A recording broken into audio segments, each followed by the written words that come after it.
Public service announcement.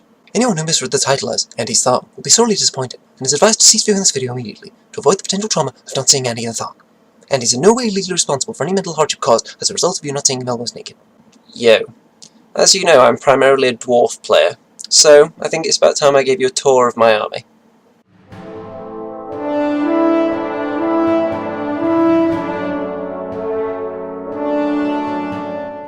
Okay, here we have a Lord or Thane. Some people might recognise this as the Warhammer Quest Dwarf. I'll typically use this guy if I want my Lord in a unit of Great Weapon Warriors, because he looks quite nice next to them. Okay, here's another Lord. This one's a bit more heavily armoured, as you can see, so I'd most likely put him in a unit of Iron Breakers. He'd fit in very well next to them. Here we have a Runesmith. Very handy. Nice grey beard. Not too sure how much playing time this guy's going to get once the Anvil of Doom arrives, but we shall see. I probably won't want to use that in every single game. Here we have a Master Engineer. I would usually put him with a Grudge Thrower to give it that reroll on the artillery dice, which comes in very handy. I'd also probably keep a Bolt Thrower nearby, just in case it can make use of his ballistic skill. Okay, here we have a Dragon Slayer.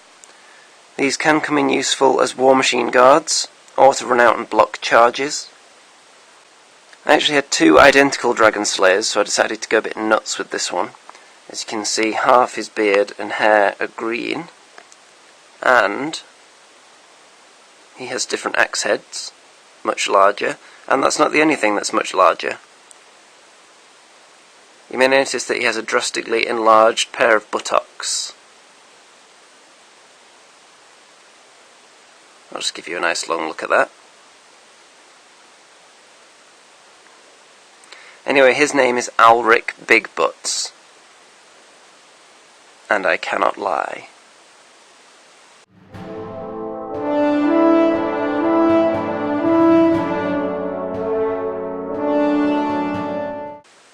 We have some warriors with hand weapons and shields.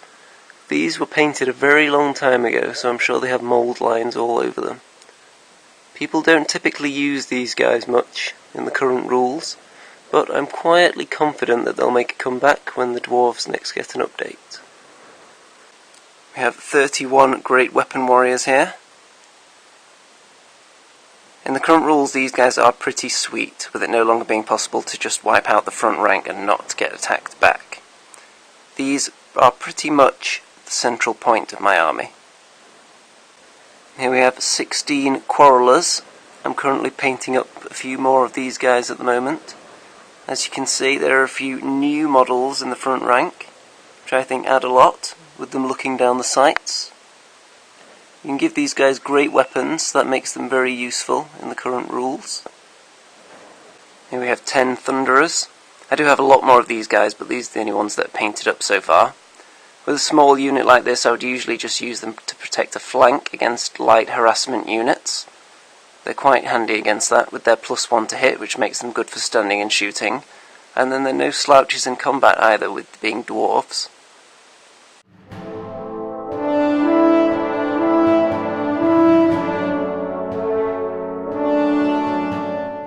Okay, we have 20 Iron Breakers.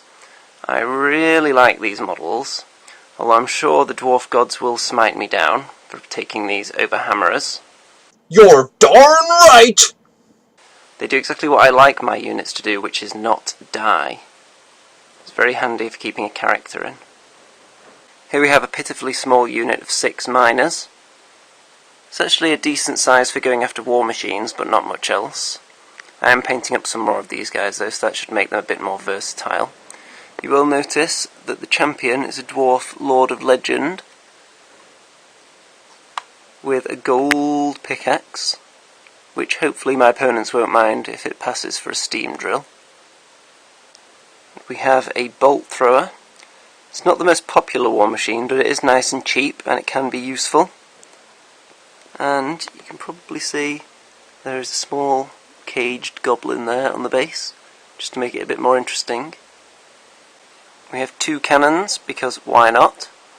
One is the old metal cannon, And then the plastic 2-piece cannon from Battle for Skull Pass. I do have the even newer cannon, but I haven't painted that yet because 3 would probably be overkill at the moment.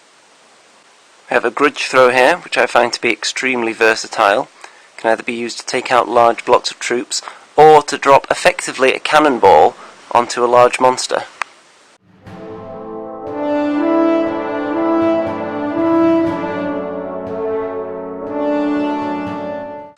Here is my gyrocopter, and this model has caused me more trouble than any in history, I think. It's the all metal one, so every single piece has fallen off, I think, at some point or other. I do like the paint job on it though, and the base. You can see it's held up with a large pin through this piece of extremely strong plastic tube, which tunnels all the way inside the base, which is resin. In game, it's extremely hit or miss. It can turn the tide of an entire game, but it can also just die horribly. Here is the organ gun, which is probably my favourite war machine. Even though it does have a tendency to blow itself up now and then, since you can't put runes on it, there's no way of protecting it against those misfires.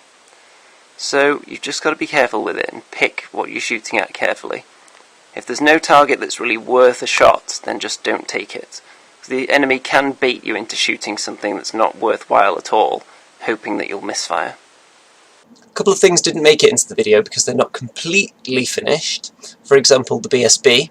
If you've got an idea of something to go on his banner, put it down there in the comments, not on my groin. And goodbye.